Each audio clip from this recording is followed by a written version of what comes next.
And while Rachel's Right. doing that, I will mention we'll take questions at the end. So if anything comes up in the middle of the presentations and you have questions, feel free to type it into the chat or the Q&A, and we'll address all of the questions after the presentations are over.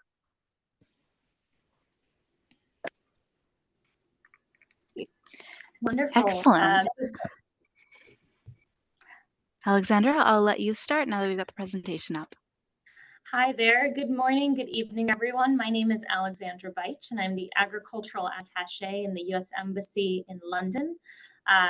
Well, I'm very excited to be here and to give you a market brief and overview of the UK market and of Ireland.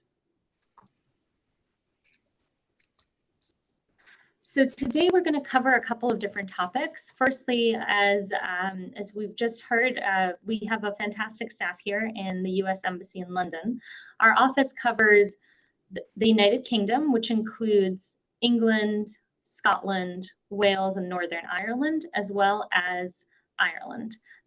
This gives us an opportunity to really provide you an overview of the entire market.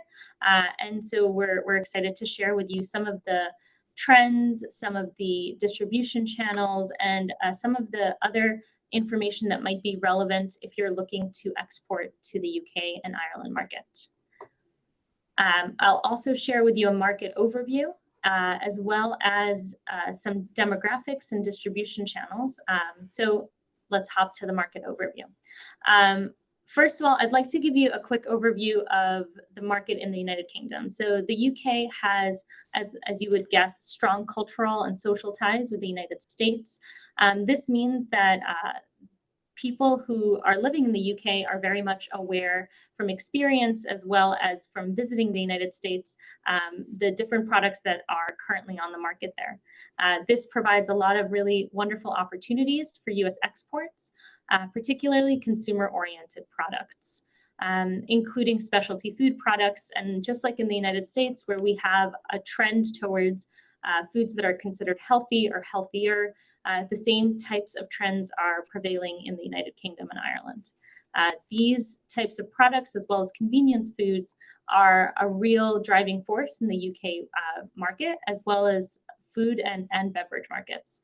And consumers here are looking for a variety of high quality products. As in the United States, consumers are very demanding, as well as retailers, and they are looking for full year availability of all of the products that might be of interest and that are important to their daily habits.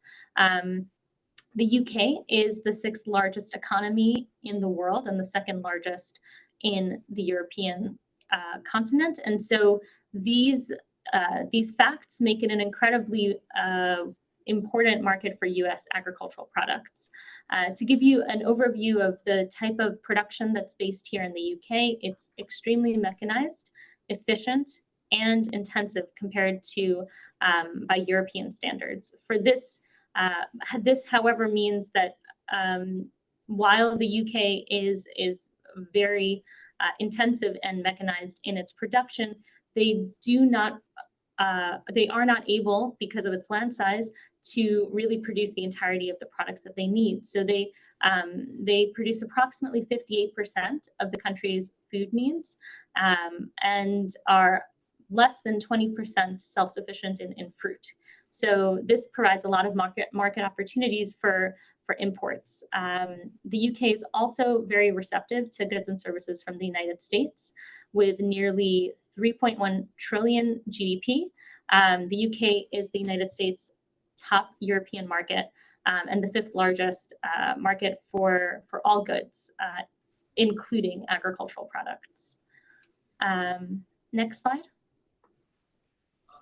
So although the UK is a relatively small in geographical size, it's comparable to the state of Oregon, it is, as you would guess, a major international trading partner.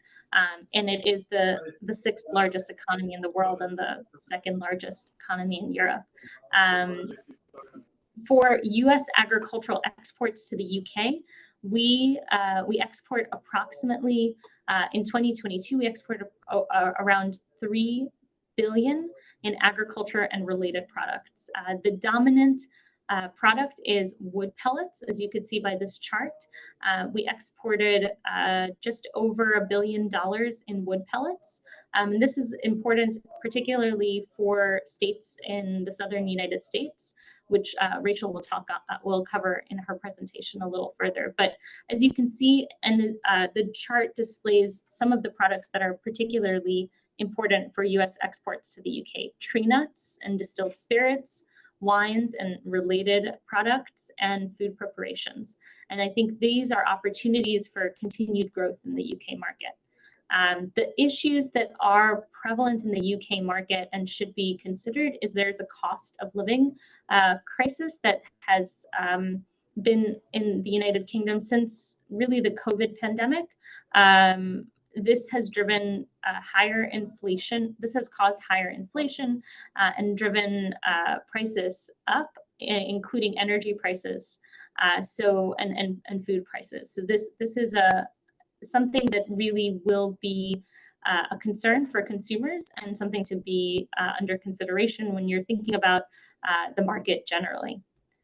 The U.S. market share of agricultural products was approximately 4.3%. So this is a relatively small share of the UK market, and there's quite a bit of opportunity, particularly in ethanol exports, which in 2022, those surged nearly 60%.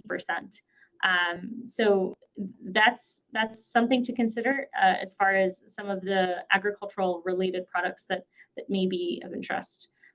There are strong consumer ties with and historical ties between the United States and the UK. So this makes the process of entering the UK market more, I would say, easier for US companies, because the differences in what consumers expect are relatively, or it is relatively similar. On the next slide, I have some information as far as the agricultural imports, which may be of most interest to this group. Distilled spirits is a major product sector, and from the southern U.S. states, there's quite a few products that are well received in the UK market in the distilled spirits category. Bourbons, ryes, and whiskeys are some examples. As far as baked goods, there are also quite a few brands and products that have easy recognition within retail sector and amongst consumers. Next slide. So as you may have heard, the United Kingdom has exited the European Union. And in that, there has been quite a few changes to the way in which products are move around the United Kingdom, Northern Ireland, and the Republic of Ireland, which this office covers. So for a brief historical reference, the United Kingdom was a member of the EU for nearly 50 years, but on December 31st, 2020, it departed the EU, and this followed a referendum from 2016, also known as Brexit. So at this point in time, for the geopolitical situation in the United Kingdom, the Prime Minister of the United Kingdom is Rishi Sunak. And he is the leader of the Conservative Party, which has been in power for nearly 14 years or so. For awareness, the UK is going to be going through an election season, just like the United States. Their elections are due to happen in the next few months. And so this can cause quite a change on the geopolitical environment within the United Kingdom. But moving back to Brexit, with its departure from the EU, the UK now can determine its own regulatory procedures. They've entered into free trade agreements with New Zealand and Australia, and are continuing to negotiate many, many more. As you may have heard, they've also entered into memorandums of understandings with certain US states. They are also working on or have already completed continuity agreements with replicating those arrangements that have been in place with the EU and other trading partners. So just for a couple of more background on that aspect of the free trade agreements that the UK has, on May 31st, 2023, it completed and those FTAs went into effect between the UK and Australia and the UK and New Zealand.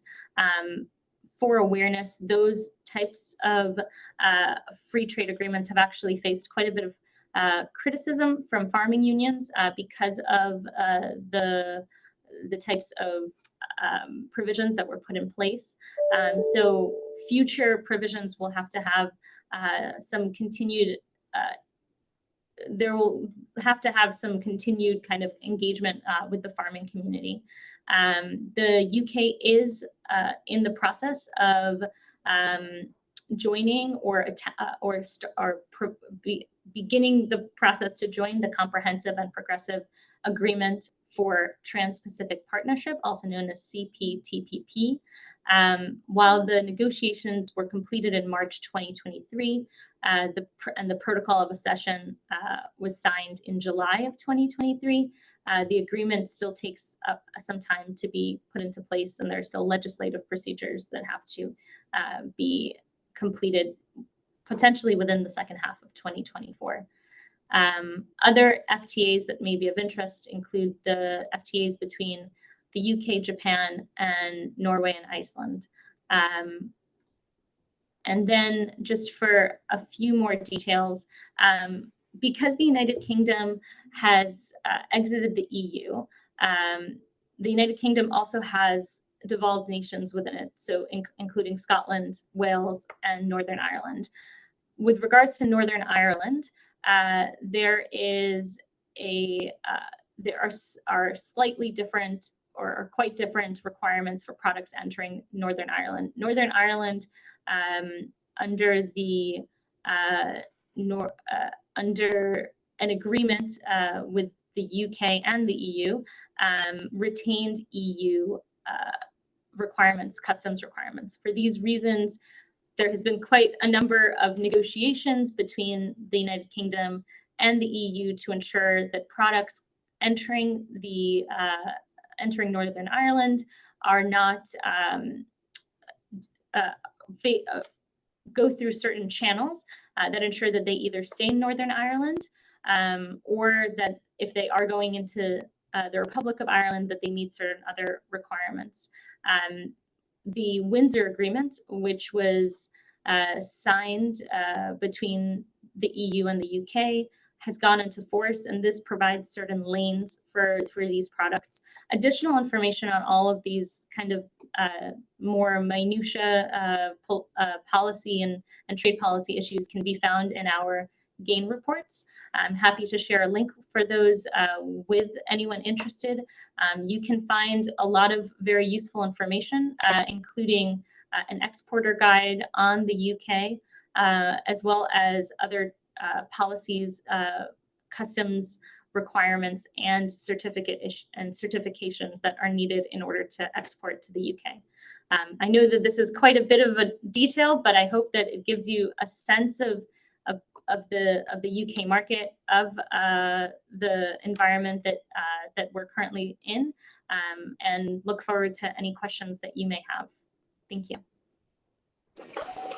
Okay, I'm going to now be talking a little bit about UK demographics. It is not going to the next slide. There we are. So as Alexandra's already mentioned, the UK encompasses England, Wales, Scotland, and Northern Ireland. But if you ever hear it referred to as Great Britain, you should know that that's encompassing only England, Wales, and Scotland. Northern Ireland, if I jump back to the last slide, is actually on the island of Ireland, and it's got a very particular history. and isn't being referred to when you're talking about simply Great Britain. The UK refers to all 4 devolved nations. The UK has a total population of almost 67 million people, and about 18 million of those, or a quarter of the UK population, live in London and the southeast of the country.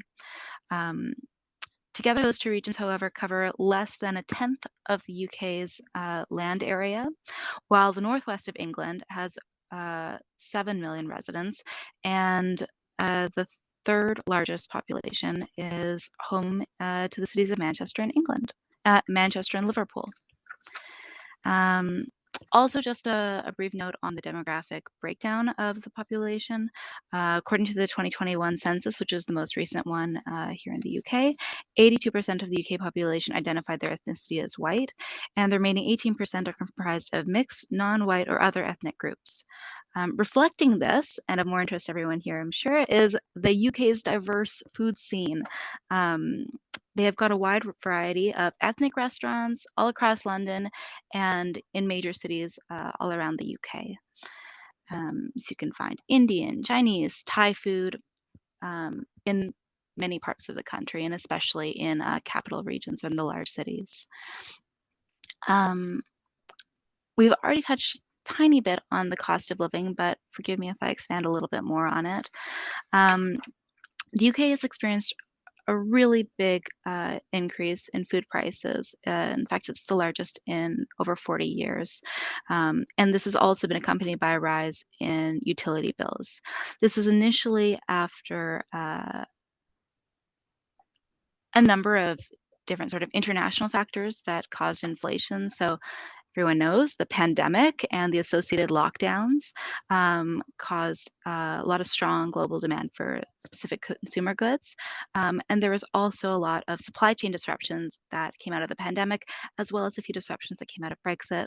And then the UK, due to its proximity, well, as a European country, a lot of its energy is dependent on Russia, and energy and fuel prices really rose when Russia invaded Ukraine in February 2022.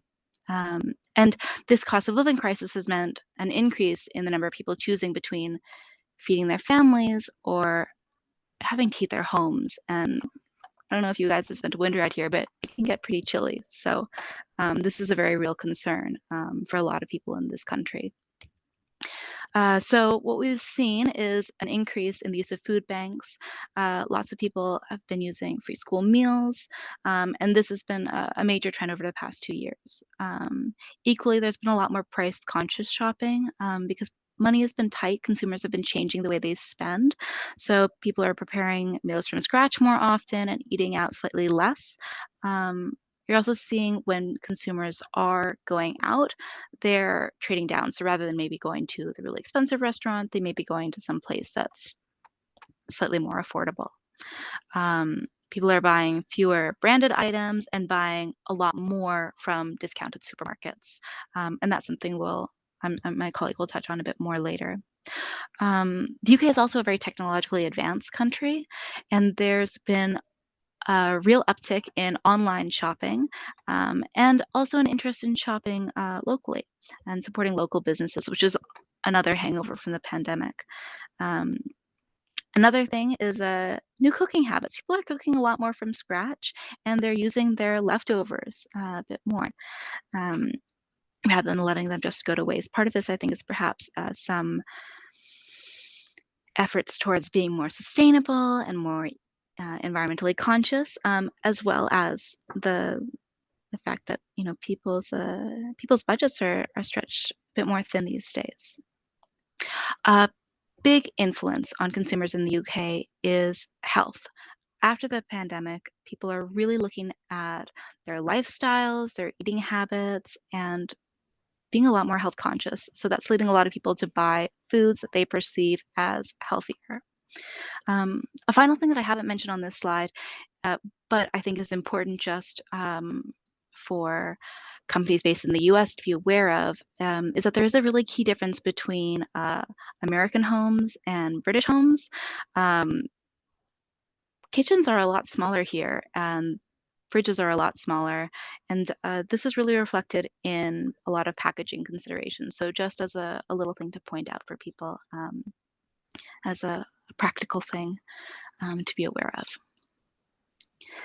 Next. Okay, so where is the food coming from in the UK? 58% of the food consumed in the country is actually coming from British suppliers themselves, but the remaining 42% is imported. So in 2022, the leading foreign supplier of food consumed in the UK were different countries from the EU, partly due to her proximity as well as their historical ties. And the Africa, Asia, and South America each provided a 4% share of the food consumed in the UK. North America supplied 3%. And the three largest value imported commodity groups were fruit and vegetables, meat, and beverages. Now, some stuff about trends, which hopefully should give you some insight into, where your products may be able to fit in, and just give you some insight into sort of the latest in this market. I've already touched on part of these, but I think I hope it'll be useful to dive in a touch more. So health and well-being, sustainability, ethics, and transparency of ingredient sourcing are mega trends in the UK. A lot of food is being kind of maybe perhaps changed, or companies are trying to make their food products have clean labels. And what I mean by that is labels that don't have, on their food products, rather than having, a long list of artificial ingredients or colorants, they're trying to reduce the number of artificial ingredients or synthetic chemicals in their food products because consumers are moving away from that. They want something tasty and convenient and healthy. And they also want to feel good about what they eat, and they don't want to have concerns or questions about it. Another thing that we're seeing is a lot of healthy snacking. The past 12 months have seen a rise in people eating healthier, and a lot of healthy snacks are in demand to replace things like chips or chocolate or other sorts of products that people would usually reach for but may not be perceived as being very good for them. Alongside this emphasis on health and well-being and sustainability, there's also an increase in vegetarian, vegan, and plant-based products. Vegetarian and veganism have become extremely popular with consumers opting for a healthier way of living, and supermarkets have really embraced this change and are offering really expanded ranges. So you're finding a lot of things where, like, in place of, or not maybe in place of, but in addition to having meat sausages offered in a supermarket, you're also finding vegetarian or vegan sausages. A lot of like quintessentially British products like shepherd's pie will have a vegetarian alternative. And so you're really seeing supermarkets catering to this kind of changing consumer behavior. There's also been a lot of innovation in terms of what people are doing with vegetables. So they're, using zucchini, or as they call it here in the UK, courgette, as a spaghetti replacement, and they're using cauliflower instead of rice. And you're seeing this not just in terms of the vegetables in the supermarket being purchased in higher rates, but also in terms of the recipes that people are using, and then the ready-made meals that are being produced and available to consumers within supermarkets. There's also been a lot of experimentation among UK consumers. They're really looking for the next thing. Cooking shows are really popular, and this is one of the big drivers of taste. Social media and famous chefs are very influential, and so you can get celebrities or influencers. They really can drive consumer behavior. If they promote avocado toast or a recipe that's using food scraps only, or putting radishes on everything, it does have a trickle down to consumer purchasing behavior. And it's also having an impact in terms of kind of food campaigns. So there's a big campaign to reduce the amount of sugar in your food in the UK, and that's one that's being driven by influencers and by a lot of celebrity cooks. Another thing to note is that quality and value are really important in the UK market. UK retailers are highly competitive, and they have really high quality products already in this market, but they're at good value. And so that's a really key consideration. Another thing I really ought to mention is that I think I've already talked a little bit about the availability of ready meals, but convenience for UK consumers is a really key trend as well, because consumers are very busy, especially if you're living in London, and a lot of people are really prepared to pay a premium for meals that are ready to put in the microwave, or you can just take out of the freezer and put in the oven. And so you're finding a lot of prepared foods are very popular in supermarkets here. Some other trends that I just ought to really quickly mention, there's a lot of free-from products, and this is just a growing area. So what I mean by free-from is free from allergens. So if you're selling a chocolate bar, does it have peanuts in it? Has it been in contact with peanuts? And so companies are marketing that their products are free from certain things that either people are allergic to or things that perhaps consumers perceive to be negative. There's also been an increase in alcohol-free beverages. So a lot of like juices in the UK market will be like a virgin mojito type thing. And it'll actually say, mojito style or something like that within the title, but no alcohol within it, and it's simply a juice. We're also finding a lot more low alcohol beverages are very popular, especially among young people. So basically, to give a very quick summary to all of that, the themes that unite all routes to the market are probably provenance, transparency of supply chain, clean labels, ethics, and sustainability, as well as the consumer emphasis upon health and convenience.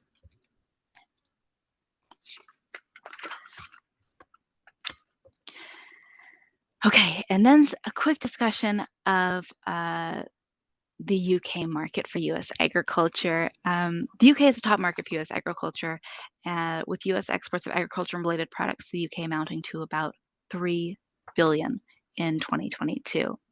SESTA states account for over half of that trade actually, and exported $1.67 billion worth of agriculture and related products in 2022.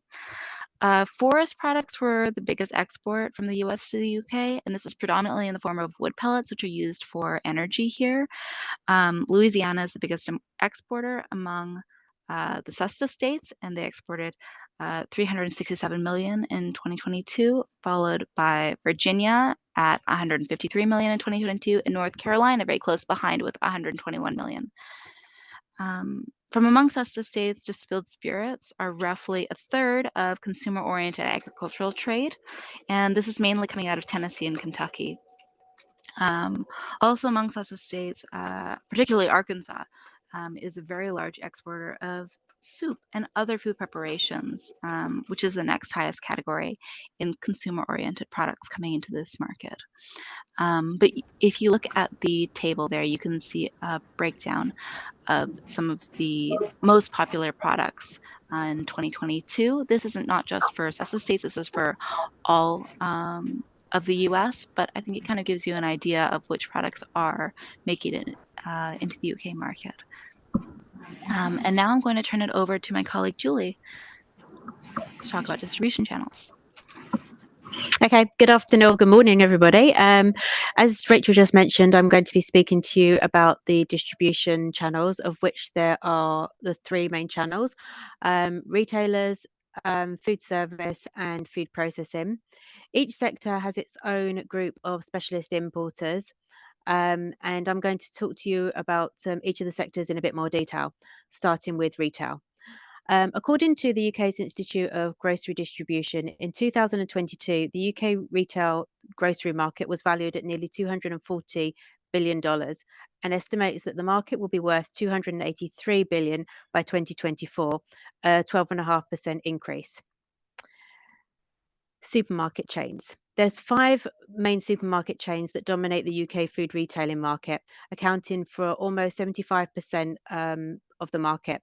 Tesco is the market leader with 27% market share, followed by Sainsbury's with 15.2%, Asda with 13.6%, Aldi with 9.7%, and Morrison's with 8.6%. The main note here is that in late 2021, Aldi replaced Morrison's as the 4th largest supermarket. Aldi is a discounter and along with Lidl is gaining market share year on year. The combined market share between Lidl and Aldi is currently 17.3%. Due to the cost of living crisis, the discounter supermarkets are benefiting from increased footfall, with Aldi alone gaining 1 million customers in the 12 months to August 2023. With 2/3 of UK households now shopping at a discounter. In general, each of the chains focuses on a specific market segment. For example, Tesco targets the middle market, providing both economy and upscale products. Sainsbury's is pitched slightly upmarket of Tesco and Asda slightly below Tesco. However, there is a significant overlap. Therefore, price wars are common as each retailer tries to capture more market share. Costco, although not on the list, falls into the other category. With 27 stores in the UK and rising, they stock a large range of US food products. Online grocery sales saw tremendous growth during COVID, reaching a peak of 13.4% market share. This currently stands at 11% of all grocery sales. Before COVID, it accounted for 5.8%. Excluding discounters, online grocery shopping is now offered by all the major UK supermarket chains. Innovations such as Grocery Click and Collect have also helped the popularity of this service. Click and Collect allows customers to order all their groceries online and collect it from a designated point. According to Mintel, in 2023, 55% of UK consumers reported buying groceries online, a drop from 58% in the previous year, highlighting that online shopping can be resilient during the cost of living crisis. Tesco accounts for a quarter of online grocery, the grocery shopping market. In the main, shoppers who no longer shop online have moved to shopping at a discounter who do not offer this service. Further information on the UK retail service can be found in our UK retail market brief, which can be found either on our FAS website or by contacting our office, and we can send you a copy. Moving on to the food service sector. The UK food service sector was estimated to be worth 62 billion in 2022 and was the UK's 4th largest consumer market following retail, cars, clothing and footwear. The UK hospitality sector continues to face several challenges, including a cost of living crisis and soaring inflation rates. Supply shortages, unavailable product lines, delays to deliveries, staff shortages, and higher cost of products are having a significant impact on everyday business operations. However, the eating out market is set to grow by 5% versus 2019, driven by the continued recovery post-COVID. Consumers returning to working in the office and people returning to the high street have increased out-of-home consumption in the high streets and city centres. McDonald's is the most popular brand purchased and accounts for 10% of all sales, and coffee shop chains such as Costa, Starbucks, and Caffè Nero have increased their market share. This indicates that while consumers want to eat out, they are being selective as to where they eat and drink, downscaling to eat in cheaper restaurants, benefiting fast food chains and coffee shops. There has also been an increase in those opting for takeaways, increasing the number of people using food delivery services such as Just Eat or Deliveroo. British consumers are exposed to many different cuisines from around the world, with non-European food being popular.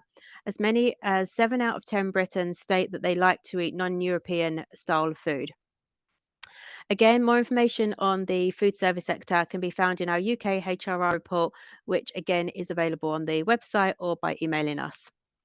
Finally, the food processing sector.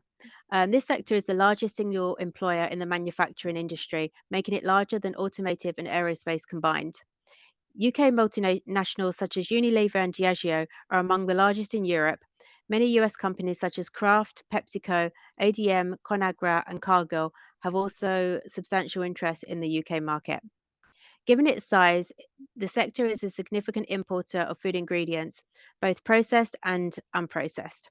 Continued innovation and reformulation drive new product development. However, this comes with a high bar for technical specifications, traceability, and compliance with private certification schemes.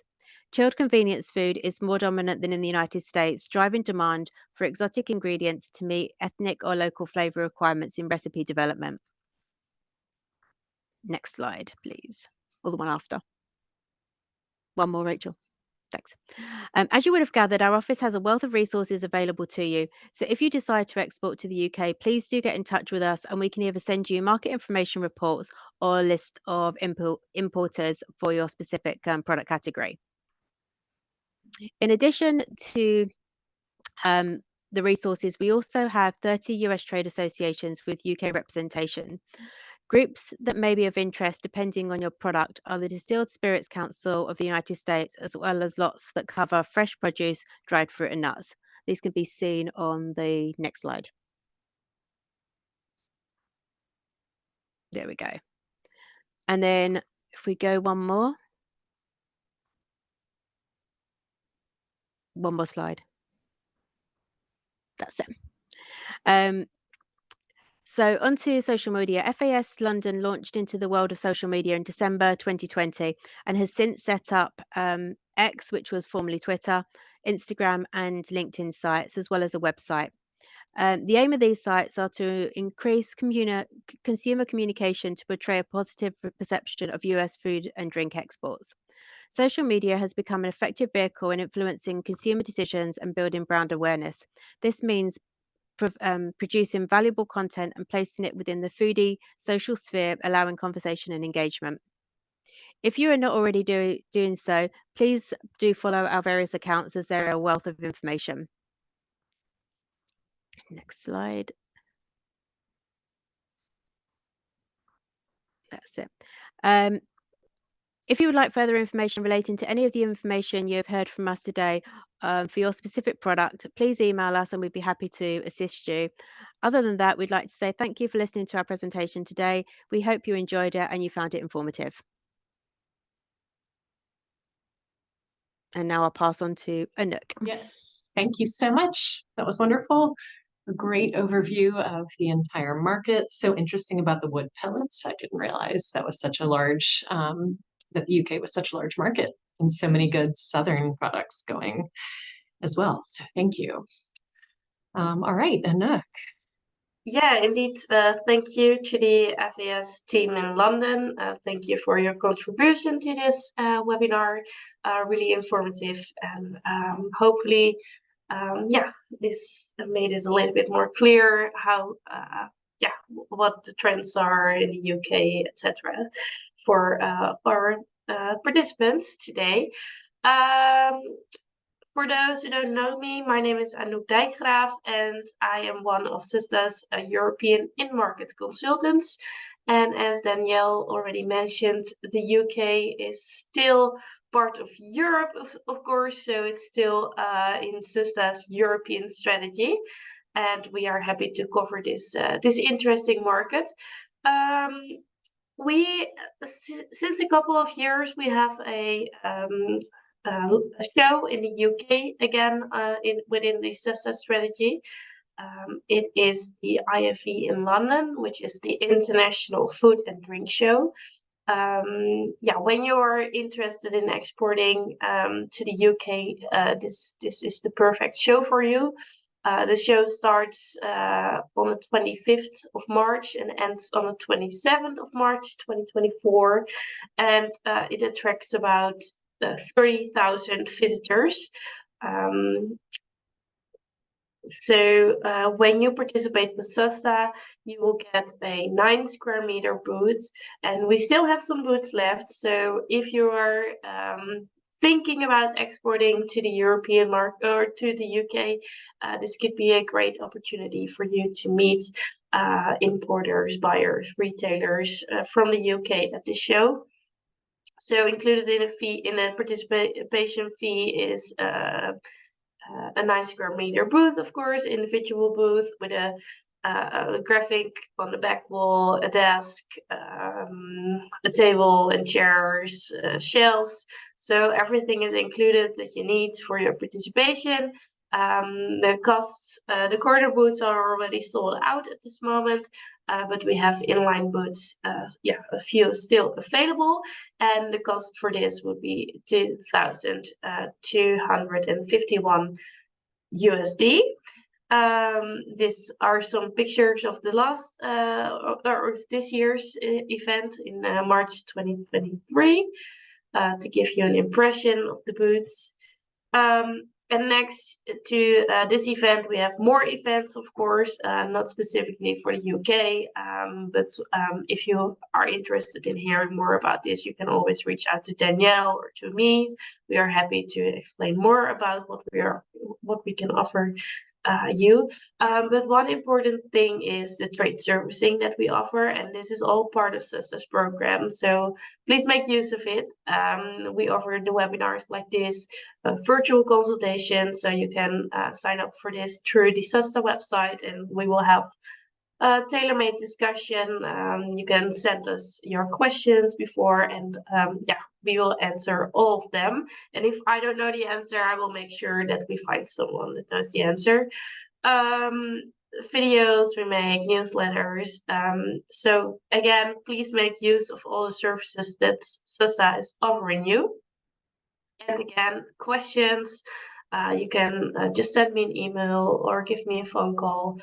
Please keep in mind the time difference when you give me a phone call. But in the morning, morning your time, you can always give us a call. I think it's time for questions. Danielle, did we have some questions? Yes, we did have one come through, but it looks like it may have been answered in the presentation. It was about the demand for plant food products, in particular bakery items. But I believe Rachel addressed that. So I don't know if there was anything else to add. I would say there is quite a big demand for plant-based products, and it's one that's a growing demand within the UK. So, specifically bakery products, you said? Mm-hmm.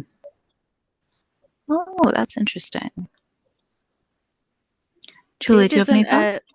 Yeah, I was just going to say this isn't a bakery product, but something that I've just read as one of the big trends for 2024 is plant-based seafood. So I know obviously there is a lot of seafood from the southern states, and that is one of the predicted trends for the UK market for 24. Interesting. Yes, and I feel like we do have a couple of companies in our programs that offer fishless fish, something it's kind of like the meatless meat. Yes, but it's all plant. So if there's any on this call, that could be worth looking at Okay. the trade show for next year. Yeah, and there is a lot of baked goods are very popular in the UK, but you don't see. I haven't seen as many that are already that are vegan and baked. So it may be something to look into further, because they do also sell a lot of vegan butters and that sort of thing here. Yes, it seems like a lot of the trends that take place here in the US are also taking place there as well. They're fairly similar, all of the zoodles and the cauliflower pizza. Okay, another question. Do you have a list of top food imports? If that's too broad, if I think you cut out there for a minute, Danielle. Sorry. Oh, sorry. It said the next question. Do you have a list of top food importers? Yeah. We do have a list of importers, so it does vary from product to product. So if the company is interested, they can drop us an email for their specific product category, and we can send them the relevant importers for their products. Okay. Great. And if anybody has questions about that or needs contact information, just please reach out to me after the webinar. I make a vegan-friendly Hawaiian hot sauce. How do we go about getting testing and passing regulations in the UK? Any first steps, I guess?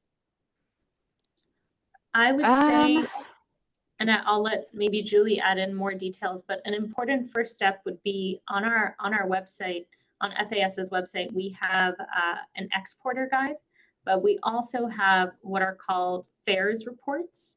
And those are reports that provide information as to specific product ingredients and then export certificate requirements as well. I'm happy to share that with the group. The most recent one that we have is about less than a year old, and it should have mostly updated information. In the coming months or even in the coming weeks, we may have another draft that goes public, but that's not public yet. So happy to share that. And then it provides you with various agencies in the UK food and beverage product grouping that would be involved in those kinds of questions. But I would also say that your importer would have quite a bit of information that they could share. But I would start with the FAIRS reports. Okay.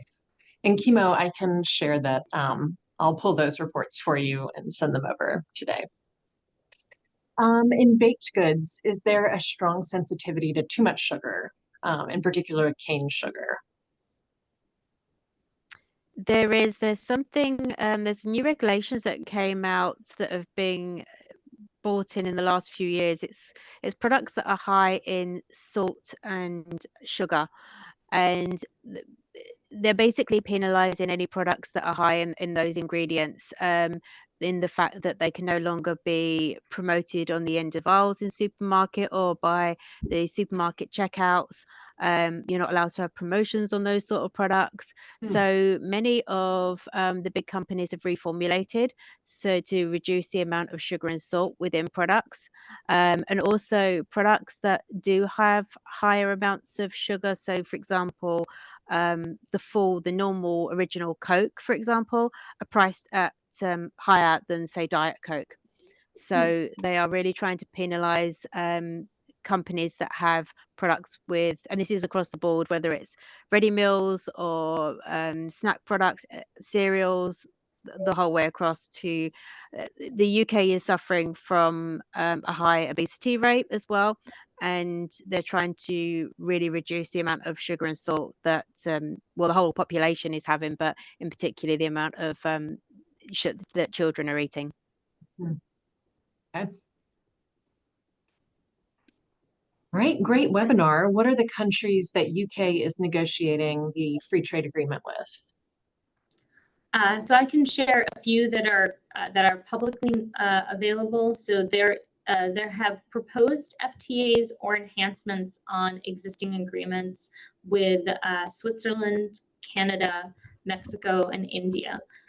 However, new FTAs have not been announced recently. And that can continue to develop over time. But as I shared earlier, the United Kingdom is currently in the process of entering their political season, and that may pause or at least slow some of the negotiations that are currently in effect. But anything can happen. Just keep that in mind. Indeed. Okay, thank you. Any other questions? Oh, here we have another one just came in. We've been exporting into the UK already, but our range of distilled spirits brands has expanded to the point that we need more contact. And we assume that you have a list of recommended importers of distilled spirits. We do, but in addition, I don't know if the specific company is a member of Discus, but Discus, the Distilled Spirits Council of the United States, is one of the groups who have representation in the UK. So if the group is not already a member, I recommend that they become a member of Discus, because they do a lot of promotions and have a lot of specific contacts within, that area. Yep, great recommendation. A question about packaging. Are regulations banning laminated plastic packaging, pouch bag, coming, and our plastic packaging and general banned or soon to be packaging for single use or less than 16 ounce. I guess kind of like the rest of There Europe. are, I mean, yeah, I mean, it's the same as everywhere else. The UK is wanting to reduce plastic packaging, across the board. So in particular, they're trying to get rid of by 2025 all the plastic packaging for for fruit and vegetables, so that it will become all loose within the next couple of years. Again, you're noticing it with all sorts of things. There's less shrink wrap on it. They're trying to make it biodegradable as well. So we've just in the midst of finishing a exporter guide with some information within that will become public. The latest exporter guide will be public by the beginning of January by the time it gets cleared. So I would recommend reading that and the FAIRS report, which again there'll be a new edition hopefully out by the middle of January. Great, thank you. Yes, and for anybody not familiar with the GAIN reports and the FAIRS reports, as these ladies have mentioned, they're published annually by the FAS offices around the world, and they really have the most up-to-date information that you need to know as you start working on these markets. So you can access any of them online.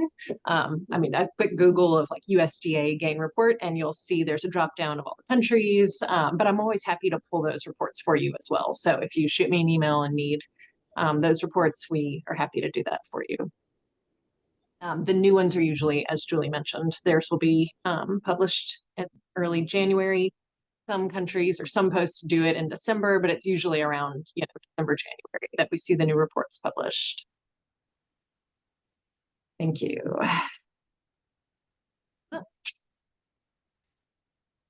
Okay, well, we are almost wrapping up the hour, so I will go ahead and say thank you to our presenters. This was very informative. Yeah, lots to think about in terms of our Southern products going over to the United Kingdom. And also don't forget the SUSTA booths that we still have available at IFE. Traditionally, this has been a really popular trade show, and I believe the show itself is sold out. SUSTA does have a couple of booths left within our pavilion if you're interested. So it's been a great show for us historically, and we look forward to having some of you sign up if you're interested. And that's it for us. Thank you, everybody. Thank you. Bye. Bye. Thank you. Thank you. Bye-bye. Bye.